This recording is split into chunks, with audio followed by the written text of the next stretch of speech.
அனைவருக்கும் திங்கட்கிழமை ஸ்பெஷல் வணக்கம். எல்லாரும் எப்படி இருக்கீங்க? இன்னைக்கு திங்கட்கிழமை. இனிமேல் தான் சமையல் ரெடி பண்ணோம். சமையல் ரெடி பண்ணுறதுக்கு முன்னாடி கிச்சனை க்ளீன் பண்ணோம். கிச்சனை க்ளீன் பண்ணலாம் நேற்று. ஸோ கிச்சனை க்ளீன் பண்ணிவிட்டு தான் சாப்பாடு அடுப்பில் வச்சுட்டு தான் வெளியே தூக்கி துவைச்சி கோலம் போட்டுட்டு இருந்தேன். கோலம் போட்டதுக்கப்புறம் சாப்பாடு அடுப்பில் வெந்துட்டு இருந்துச்சு. அதுக்கப்புறம் பாத்திரத்தெல்லாம் வதக்கிட்டு இன்றைக்கி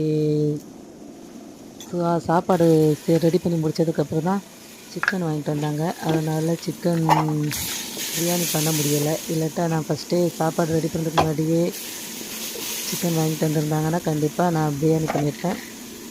பசங்களுக்கு பிரியாணி தான் ரொம்ப பிடிக்கும். ஸ்கூல் கொண்டு போகிறதுக்கு ரொம்பவே பிடிக்கும்.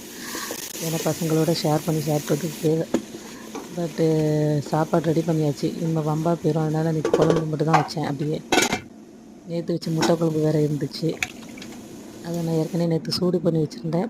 இனிமேல் பசங்க போனதுக்கப்புறம் மறுபடியும் அதை ஃப்ரிட்ஜில் வச்சுருக்கேன். அதை மறுபடியும் எடுத்து சூடு பண்ணி வைக்கணும். சிக்கன் ரெடி ஆகிட்டுருக்கு. இந்த மாதிரி அரிசி கழுவின தண்ணியில் ஃபேஸ் வாஷ் பண்ணிங்கன்னா ரொம்ப நல்லது. குழந்தைங்களுக்கு கண்டிப்பாக ஃபேஸ் வாஷ் பண்ணதுக்கு டெய்லி கொடுங்க. ஏன்னா பிம்பிள்ஸ் வராது. அதே மாதிரி சுடு தண்ணி நான் உங்களுக்கு ஏற்கனவே சொன்னேன். அதை நீங்கள் குடிக்கிறதுனால கண்டிப்பாக கொஞ்சம் நல்ல ஸ்ட்ரென்த்தாக இருக்கும் காலையில் அது குடிக்கிறது.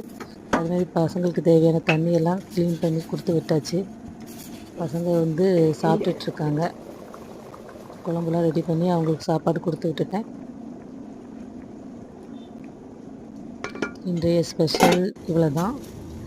சப்போஸ் பசங்க ரொம்ப சப்பாத்தி போடணுன்னு ஆசைப்பட்டாங்க. முடிஞ்சால் நைட்டு சப்பாத்தி தான் போடணும். இன்றைய ஸ்பெஷல் இவ்வளோ தான்.